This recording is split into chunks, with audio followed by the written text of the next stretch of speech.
All right, you all seem to like the video the last time I did this. We're just taking a small piece of EVE Online and saying, hey, it would be really good if Star Citizen stole these ideas. And with the recent ship, the Moth, coming out and the communication around it, and this is consistent communication from the development studio every single time they put out a ship that is above a starter ship, and every single time they put out a starter ship, they always go and say and speak about the ships as if they're stepping stones and as if you throw the starter away when you're done. And there was a really good portion of this talk at you all should go back to it if you want. I thought most of the Richard Tyrer 1.0 talk was a little either pie in the sky, something that they're not really doing, or I didn't like the design ideas. I didn't think the game would be very fun. This one I absolutely thought was where they were like starting to get on the same page with what I thought would be fun. And that was just a simple thing about a starter ship being your kind of shuttle. You're never going to lose that ship and you'll get it back really quickly, but it might be a challenge to get back these other ships after death. And then I think he went kind of into insurance a little bit, and I hated every idea they had for insurance. But that's one of those things that we'll have to see how they do. That's for another day. That's a talk for another day, and that would probably be something where we would talk about Escape from Tarkov insurance rather than EVE Online. But I have this little thing in EVE Online called the ship tree. Now, that's not exactly what I want them to copy. I think that they should copy certain things when we click on some of these ships. So, for example, we were talking about the Moth, right? So we're talking about industrial ships. Let's look at mining ships, for example, in EVE Online. And this is what spawned this question. And I was like, maybe I should put this up on YouTube so people understand truly the point that I'm trying to make here. Let's take the ship that looks exactly like the Vulture and use the example for what I'm trying to get at here. When they talked about the Moth, they basically were saying, once you get out of the Vulture or the Fortune or the Salvation, you're never going back. That's a lot of what they said, because this Moth is better, right? Obviously, you need to crew it. This is a single-seater, like the Vulture. I'm speaking of this as if it's a Vulture. You get 2 RMC lasers versus 1 on the Moth. Like, there is a difference, right? So the Moth kind of would do RMC a bit better, but you just don't have the cargo hold, right? So let's go to attributes here, and let's just go down to cargo hold. This has a like EVE Online does specific things like mining holds, right? And then they have regular cargo holds. I do kind of wish Star Citizen did this, because this mining hold has 5,000 M3, right? Okay, cool. But the real thing that I want to show you is in the overview. Because what somebody asked me was, in Star Citizen, after you get the Moth, would you go back to the Vulture? And I said, no, probably not. Or no, they asked, in EVE Online, would you go back to starter ships? That's what they asked. And I said, absolutely. And here is why. Do you see where it says 50% reduction in industrial cyanosural field generator, liquid ozone consumption, right? Or 100% bonus to mining and gas clad scoop, right?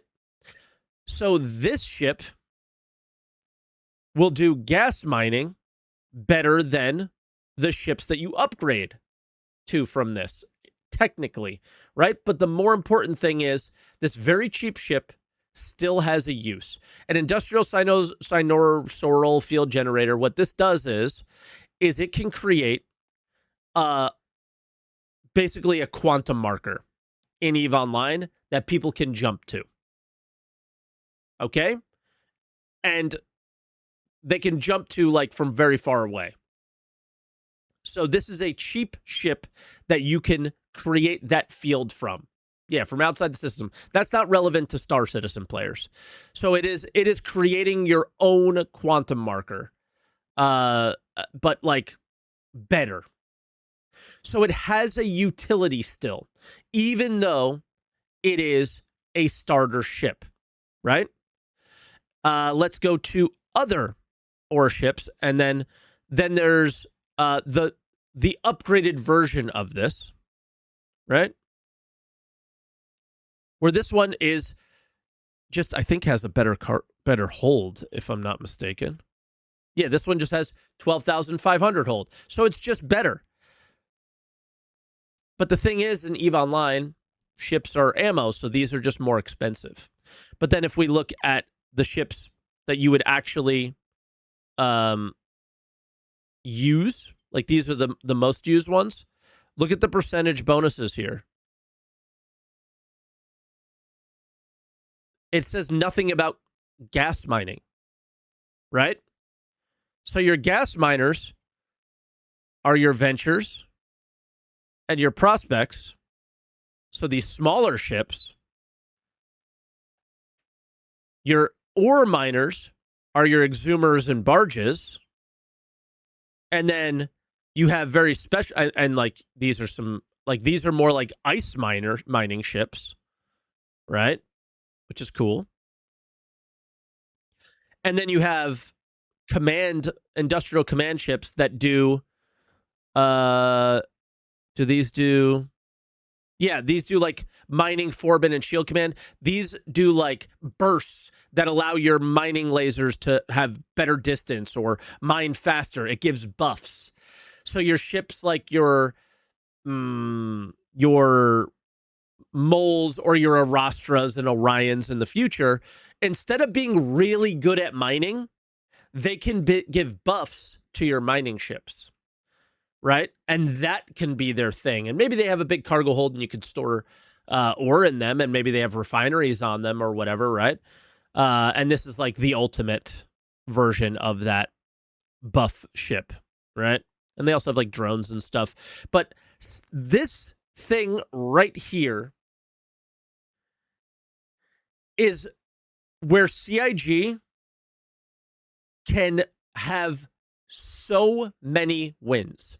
And I can't say this harder with my chest, is if you are going to sell ships for real money, it is absolutely obnoxious, rude, and horrible to go on camera and tell a player the ship they spent over $100 on, the Vulture, let's say, that it's a stepping stone to this. Right? Now, I understand. I'm sure this comment will already be made. I hope you hear this before you start typing it. And I think I pointed that out. I understand that not everybody plays solo.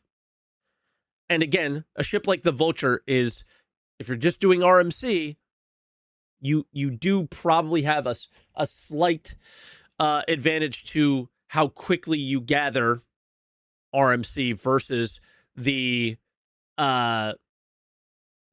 I keep forgetting the name of it because I was calling it the Soul for so long. But in reality, we know the direction that the game is going, and it's probably going to be leaning way more in the direction of the construction material gameplay loop is going to be the main salvaging loop, because it's going to be deconstructing ships. You're going to be getting the materials back of the quality that were there if everything is working like the crafting preview. That's going to be a huge part of salvaging. And just in general, in all of the game, the way they talk about stepping stones is dangerous, right? This little thing right here, CIG hasn't done yet, but they have every opportunity to be able to. And we have seen slight versions of it. I do believe if we look at all three salvagers, that in Star Citizen, not in EVE Online, they do seem to have differences in how quickly and how efficiently they gather RMC between each other.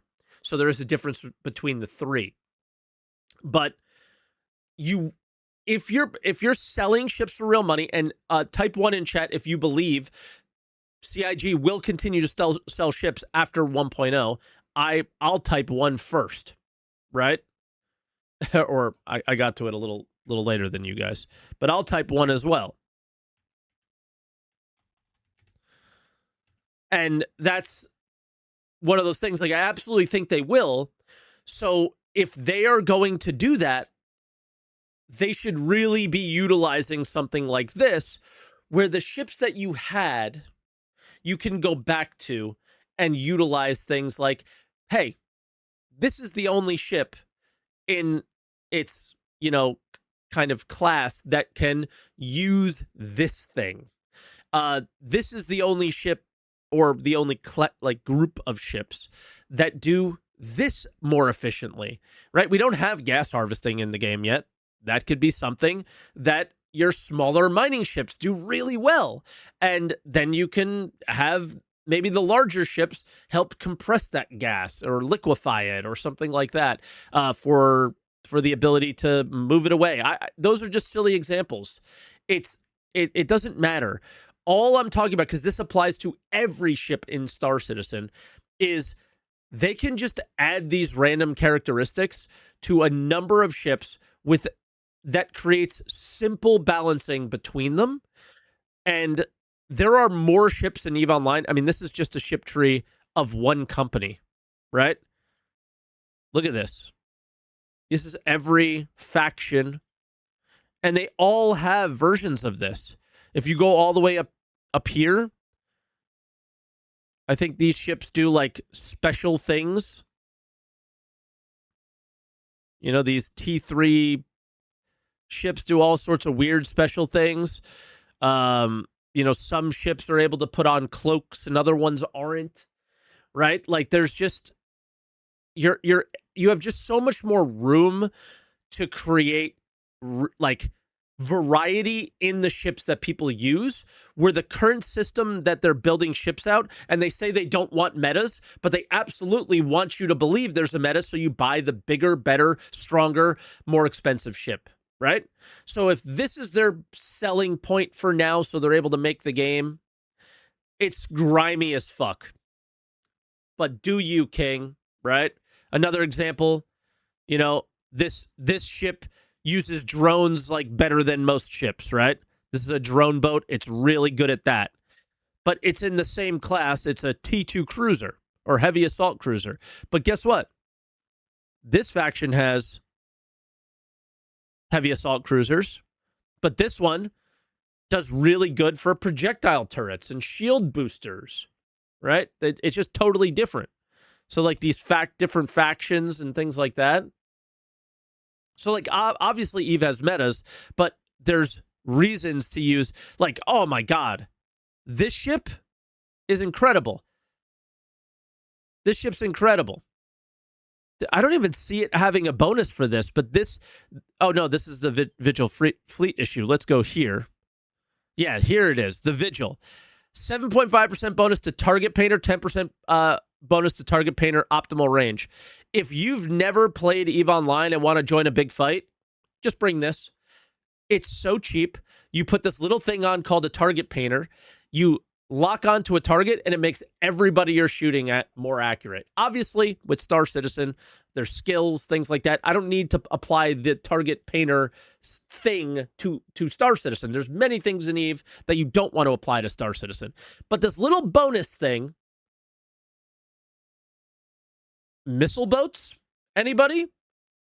Quicker lock-on times, harder to for the pilots that are flaring off to flare off missiles from your ship specifically. The missiles stay locked on longer for missile boats, right?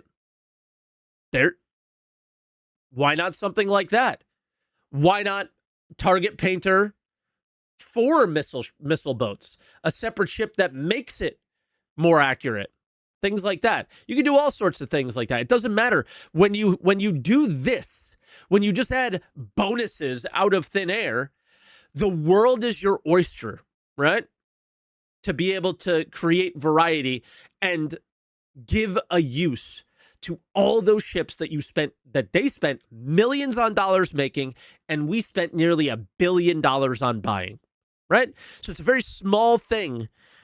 Like, here's another example. I think you guys would love the Sisters of Eve ships because they're so unique, so different looking from Star Citizen ships. These are all exploration ships, right?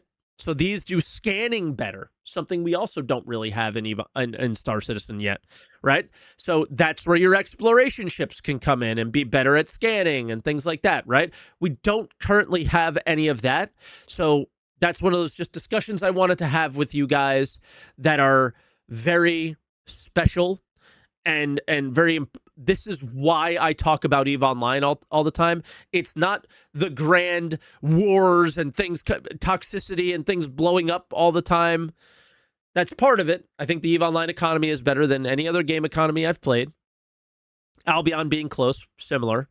But things like this are the things that Star Citizen can pull in relatively easily. Obviously, nothing's easy. Not a game developer. I don't know how easy it is to do this stuff, but it's already been done. The idea doesn't have to be thought up. It's already been thought of. That's what we mean by easy. It's already been thought of, guys. This stuff is so easy to think about. Maybe not as easy to implement, but imagine if your prospector was just really good at mining ice. And ice is a really important thing. What if the Vulture and Vulture, Salvation, and Fortune were really good at extracting the smaller stuff from ships? Like, maybe that they're the only ones that do collect these things, and that, like, specific salvaging crafting materials, something else that's in EVE Online. I could probably show you this somehow. It might be difficult. I actually think I might have some here. Let's see. Let's go to my inventory. Do I have any? I've talked about this before. Yes. So not all of this is T1 salvage, but this is the lowest end salvage. This is all like crappy salvage. Burned circuits, tripped power circuits, scorched telemetry processors. So these are like broken pieces. Malfunctioning shield emitters, right? Charred micro circuits, conductive polymers. These are only found by getting them from salvage, right? And these are used to make certain things in in EVE Online. There's drone salvage that is used to make drone things, right? So it would be cool if maybe the bigger ships were really good at collecting the material, but these smaller ships collected other stuff. I'm just giving an example. This is not what Star Citizen has to do, but the fact that you can negate the disadvantage of the really crappy cargo holds in the smaller ships by applying something like this. Oh, because you can have hundreds of these little circuits in a 1 SCU box potentially. You know what I mean? Well, I believe RMC should stay the way it is. I think RMC is totally fine to be the way it is. But we know construction material salvage is going to change. What if construction material salvage by these smaller ships yielded a higher percentage of these things, and you don't have to worry about cargo space because it can hold a lot of it? Is that a good idea? I think it's a great idea, but that's me. Whether the company does or whether you do, we're totally fine to disagree on that. But I'm just giving the example of that it could be okay. Okay, me and Xerxes said that's literally what I said yesterday. I apologize. I misunderstood you. I did call you dumb. I misunderstood you. So the other that's really what I want to see out of the game is adding little bonuses to relevant things by older ships by using just bonus. We've seen it a little bit with stealth. We've seen it a little bit with the salvage lasers, but they could do so much more. And EVE Online is a great example for you guys to go and just take a peek at, look at what they do. And it's just kind of simple, but that simplicity, because there's so many ships, adds this interesting layer of complexity. and variety that are very cool, right? Like when a ship just enters your space and you scan and you notice that it's there in EVE Online. I'm 2 years into EVE and I don't know what all the ships do, but the really good players are like, okay, this ship is near me. This is what they can do. Am I going to be able, like, this? So this is most likely what they're going to have weapon wise and shield wise. Am I going to be able to take this fight? Yes or no? If no, I leave. Yes, I stay. Boom. Right? And that's that. So yeah, again, little bonuses. This game would be in a much better place in terms of ship metas. And again, you charge real money for these ships. They need to be useful throughout their entire development. If they are not, that is so just bad.